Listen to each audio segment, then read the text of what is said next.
Good morning বন্ধুরা, শুভ সকাল। ডিলাইটিভ বন্ধুরা, তোমাদের অনেক অনেক শুভেচ্ছা, ভালোবাসা। সকালে উঠে দেখো ভাত বসিয়ে দিয়েছি, আর এখানে বড়ি দিয়ে উচ্ছাল, তারপরে আবার এখানে পার্শে মাছ আর ইলিশ মাছ আছে, দুটো একসঙ্গে করে নেবো। শরীর ভালো না, আর এদিকে আমার আজকে সকাল 10টায় ব্লাড নিতে আসবে, সুগার ফাস্টিং আর কোলেস্টেরল, ঠিক আছে, কোলেস্টেরলের জন্য ব্লাড নিতে আসবে। তো সেই জন্য চটপট করে রান্নাটা করে নিই, রান্না টান্না করে ঘরদোর মুছে পুজো করতে যাব।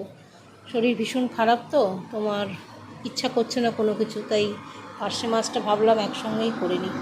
চলো চটপট রান্নাটা করে নিই। ওখানে বড়ি ভাজার জন্য দিয়ে দেবো তেল। আজকে একদমই অল্প অল্প তেলে করবো। আর বন্ধুরা, কালকে কোলেস্টেরলের ওষুধটা খেয়েছি বলে আজকে বুকের চাপটা একটু কম লাগছে, বুঝেছো। মানে কদিন ধরে যা বুকের চাপ লাগছিল, আর ব্যথাটাও কালকের তুলনায় একটু কম লাগছে। চলো,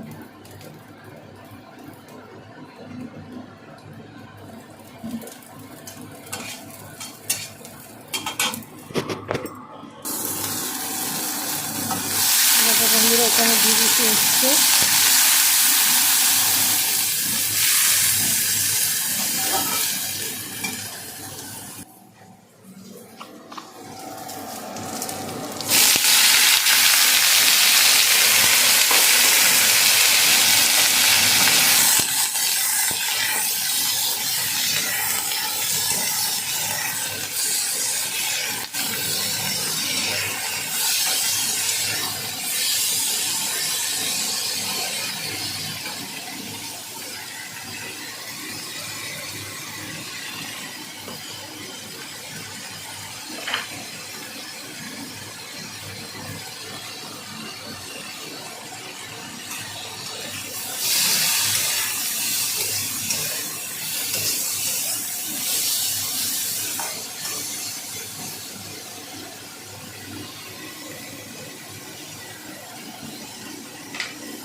চচ্চড়ি বসিয়ে দিয়েছি, দিয়ে এবার যে প্যাসেসে জল ফল ঢালা এগুলো করবো।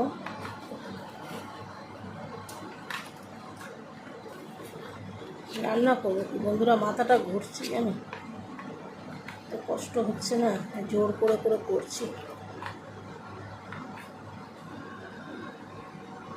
ঠিক আছে, চলো। বন্ধুরা, আমার উচ্চ চচ্চড়ি হয়ে গেছে, আর আমি বড়িগুলোকে সব ভেঙে দিয়েছি।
হ্যাঁ দাঁড়ান, যাচ্ছি, দাঁড়ান।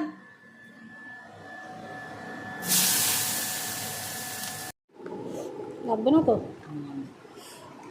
আমি ভয়।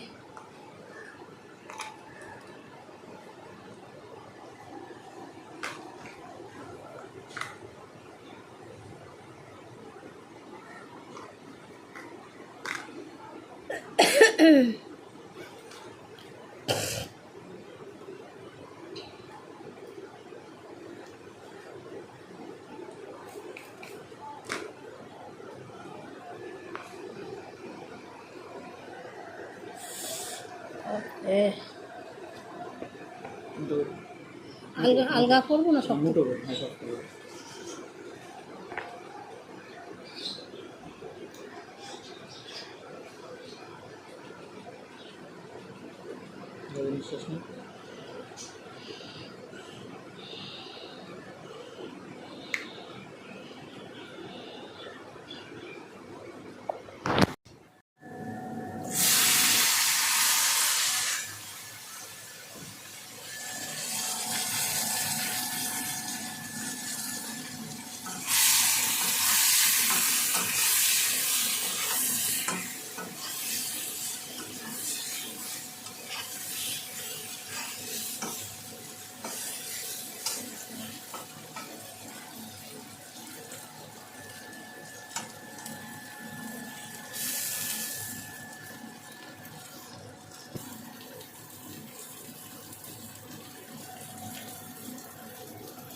রান্না হয়ে গেছে আমার।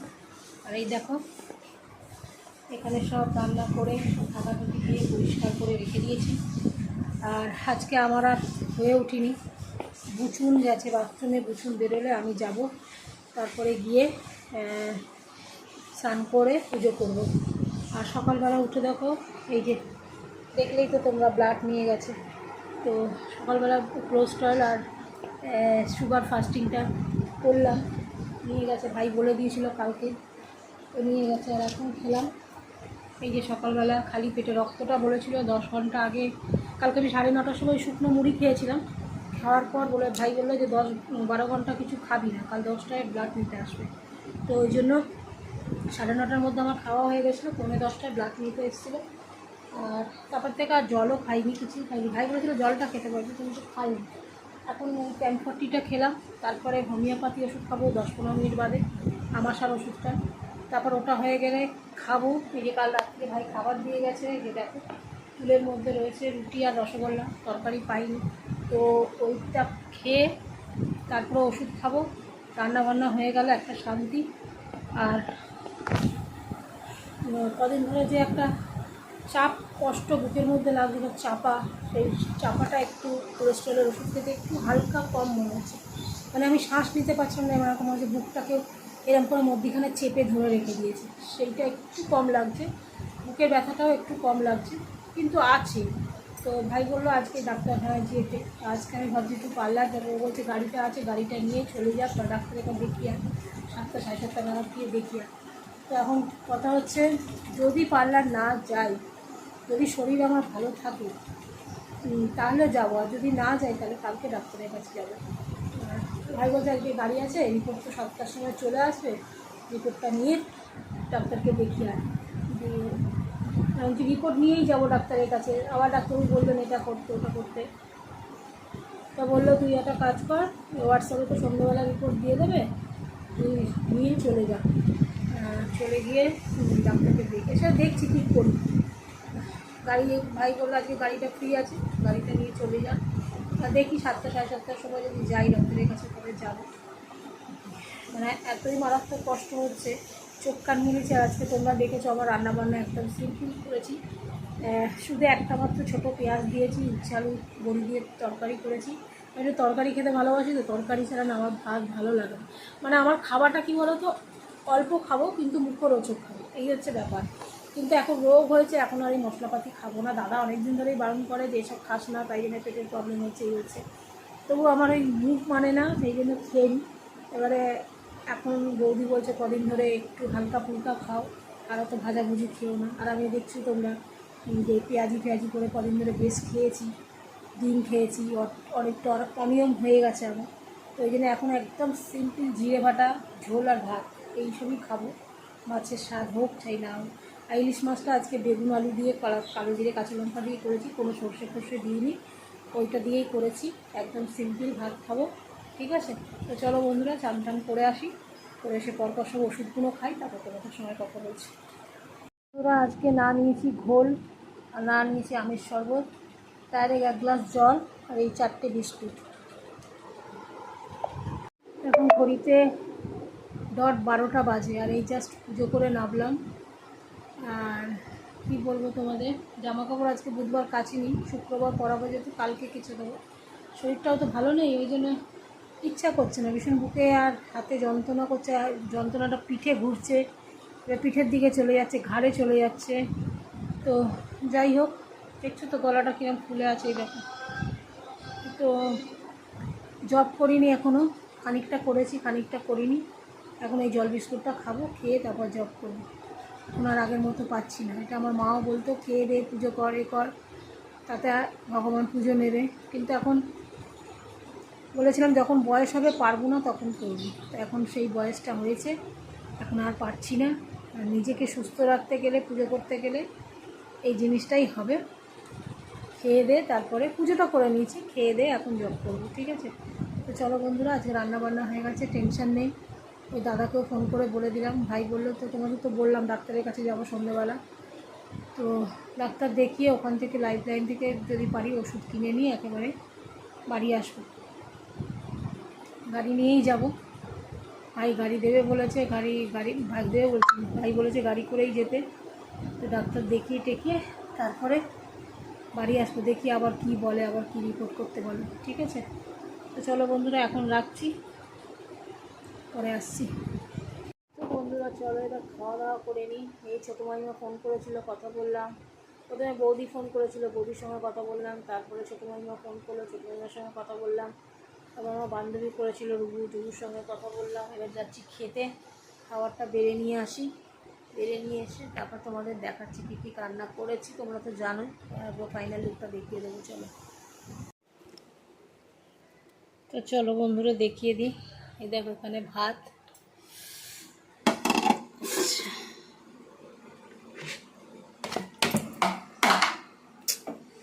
এখানে আছে উচ্ছে চচ্চড়ি, আর এখানে আছে এই যে ইলিশ মাছ দিয়ে, পার্শে মাছ দিয়ে, কালো জিরে কাঁচা লঙ্কা দিয়ে ঝোল, ঠিক আছে। চলো এই খাওয়া দাওয়া করবো। বন্ধুরা, খাবার বেড়ে নিয়েছি, এখানে উচ্ছে আলু বেগুনের চচ্চড়ি আর এই মাছের ঝাল। চলো খেয়ে নিই। তো বন্ধুরা, দুপুরবেলা খেয়ে দিয়ে একটু শুয়ে ঘুমিয়ে পড়েছিলাম। এবার ভাই এলো, এসে বলল যে এরকম ড্রাইভারের নাম্বার তোকে দিয়ে দিয়েছি, তুই ডেকে নিবি যখন যাবি। তো ফোন নাম্বারটা সেভ করবো। তো ছোটো মাইমা আসছে, বললো আমার কাজ হয়ে গেছে। তো মেয়ে বললো যে আমি মানে রিপোর্টটা তোমাকে পাঠাচ্ছি মাম্মা, তুমি এখনও আসেনি, তারপর তোমাকে আমি পাঠিয়ে দিচ্ছি। তো যাই হোক, মেয়ে এসে দিয়ে যাবে বললো রিপোর্টটা। এই সন্ধ্যে টন্ধে দিয়ে বসলাম, বুকে তো যন্ত্রণা কিনকিন করেই যাচ্ছে, দেখি ডাক্তারের কাছে যাই কি বলে।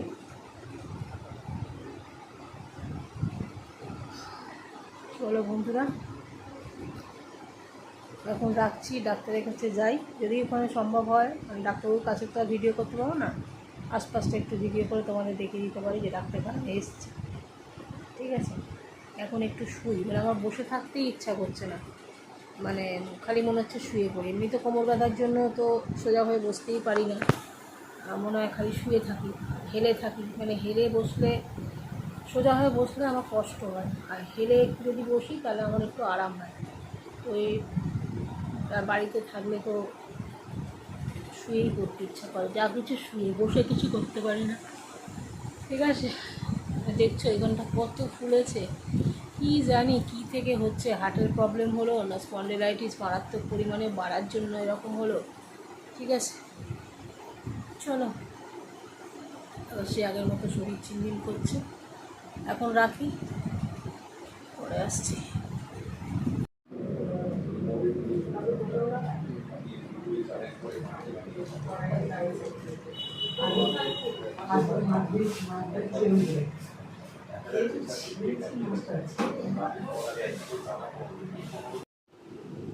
বন্ধুরা, এই ডাক্তার দেখিয়ে এসছি, আর এই যে এখানে রিপোর্ট, আর এখানে সব ওষুধপত্র রয়েছে।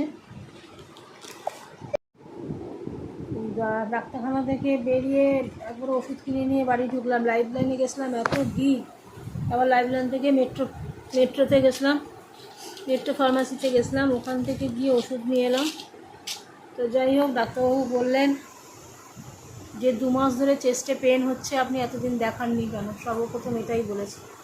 তো যাই হোক, সব কিছু দেখলো আর দেখে বললো কালকে ইমিডিয়েট, কাল মানে কালকে ইসিজি ইকোকার্ডিও করে নিয়ে আমার কাছে আসবেন। আপনি না আসবেন, আপনাকে আসার দরকার নেই, আপনার বাড়ির লোক এসে যেন আমাকে ইমিডিয়েট রিপোর্ট দেখিয়ে যায়।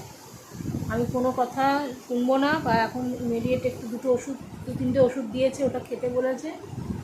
আর বললো যে, আমি বললাম ভয়ের কিছু আছে? বলছে আমি এখন কিচ্ছু বলতে পারছি না, কালকে ওই 2টো রিপোর্ট দেখে তারপরে আমি ডিসিশান নেবো কী করবো না করবো। এইটা শুনে তো আমার আরও ভয় করছে, কী যে হবে। বলছে কেউ ফেলে রাখে? 2 মাস ধরে চেস্টে পেন হচ্ছে আপনার, আপনি সেটা কোনো গায়ে করছেন না, এসব কথা বললো আর কি। মানে গা করছেন না, মানে উনি গা এইটা বলছেন না যে গা করছেন না, বলছে 2 মাস ধরে পেস্ট হচ্ছে, কেউ ফেলে রেখে দেয়, এইটা বলেছে আর কি। কেউ ফেলে রেখে দেয়? আগে ইমিডিয়েট এই ওষুধগুলো খান, আর এখন কোনো ওষুধ দেবো না।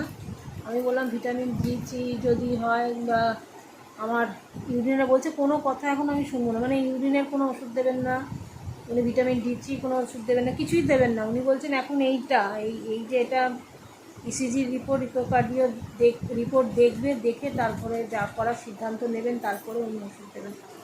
তো যাই হোক, দেখিয়ে এসেছি। এখন তো আমার ভয় লাগছে প্রচুর।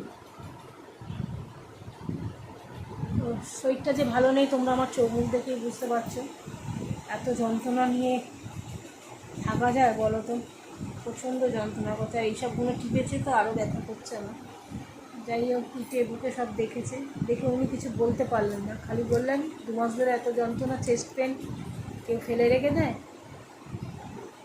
চলো বন্ধুরা, এখন রাখি, রাতে খেয়ে ক্যাপসুল আর এটা খাই। আর বৌদি তো বারবার ধরে মেসেজ করেছে, ফোন করেছে, আমি ডাক্তারখানায় ছিলাম, রিপোর্টটা দেখার জন্য ছটফট করছে। তো ওইগুলো ওকে একটু পাঠিয়ে দিই, বৌদিকে পাঠিয়ে দিই, বৌদির সঙ্গে একটু কথা বলি। আমি ওষুধ আনার পরও না দুজনকে দেখাই, আমার ভাইকে আর বৌদিকে, এ দুজনকে পাঠায়, এ দুজন ঠিকঠাক বলে দেয় যে জিনিসটা। এখন ভাই নেই, ও বৌদি যদি বলে দেয়, আর ভাইকে দেখাই না, আবার ভাইকে দেখানোর পর বৌদি যদি বলে পাঠাও, তখন আবার বৌদিকে পাঠিয়ে দেয়। বৌদিকে একটু শরীরটা খারাপ লাগছিল, গরম করছিল, একটু এসি চালিয়ে বসলাম। সকাল থেকে চালাইনি, অতটা কষ্ট হয়নি, কিন্তু এখন একটু ঘুরে এসেছি তো, আনছান করছে শরীরটা। ঠিক আছে, চলো রাখি, রাতে খাওয়া দাওয়া করে ওষুধ খেয়ে। ভিডিও হয়তো ঠিকঠাক দিতে পারছি না, বা সেরকম হচ্ছে না ভিডিও, কিন্তু কিছু করার নেই, আমি কী করবো। ঠিক আছে, চলো এখন রাখি, পরে আসছি। বন্ধুরা, এই সকালে ভাত তরকারি খেলাম, আর এখন থেকে এই ওষুধটা, মানে একটা খেয়ে নিলাম, দেখতেই পাচ্ছ। এই ওষুধটা খেলাম, একটু মনে হচ্ছে বুকে ব্যথাটা একটু কম লাগছে। এটা ব্যথার ওষুধ দিয়েছে, তোমার বুকে ব্যথাটা যাতে কমে, হাতটাও একটু কম লাগছে মনে হচ্ছে, জানি না, এখনো বলবো না আগে থাকতে। আর এখন খাবো এই ওষুধটা, যেহেতু এই রক্তটা পাতলা হওয়ার জন্য এই ওষুধটা দিয়েছে।